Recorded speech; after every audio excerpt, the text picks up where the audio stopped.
But இன்னொரு பக்கம் பார்க்கும்போது இந்த காங்கிரஸ் டிவிகே அப்படிங்கிறது வந்து இப்போ வரைக்கும் அதுக்கான எந்த பாதிப்புமே இல்ல. எந்த நேரமும் அந்த கூட்டணி ஏற்படுவதற்கான வாய்ப்பு இருக்கு. எந்த நேரம் அப்படிங்கிறது தேர்தல் கிட்ட நெருங்கி வரும்போது அது நடக்கும்.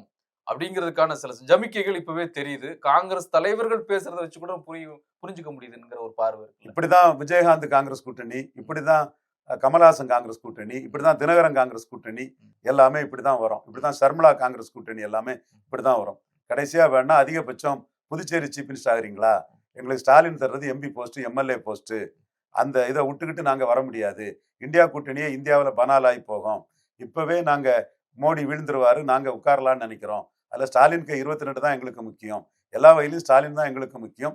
நீங்க ஸ்டாலினுக்கு எதிராட்டு நீங்க என்டிஏக்கு போயிடாதீங்க, இந்தியா கூட்டணிக்கு வாங்க, ராஜ்யசபா, புதுச்சேரி சிஎம், இந்த மாதிரிப்பட்ட ஆஃபர் தாரன்னு சொல்லுவாங்க. மேல கூப்பிடும் போது ஆரம்பத்துல சொல்லும் போது பெருசா இருக்கும். உள்ள கமிட் பண்ணிட்டா அதுக்கப்புறம் கால் எடுக்க முடியாது. அப்போ ராஜ்யசபா, மிஞ்சி போனா ஒரு புதுச்சேரி, இந்த மாதிரி தான் அரசியல்வாதி டீல் பண்ணுவான். இப்படித்தான் தினகரனை டீல் பண்ணாங்க, விஜயகாந்தை டீல் பண்ணாங்க, சர்மிளாவை டீல் பண்றாங்க, அன்டெஸ்டட் நாட் ப்ரூவ்டு விஜயையும் இந்த மாதிரி தான் டீல் பண்ணுவாங்க. இதுலயும் விஜய் அலர்ட்டா இல்லைன்னா ஏமாறத்தான் வேணும்.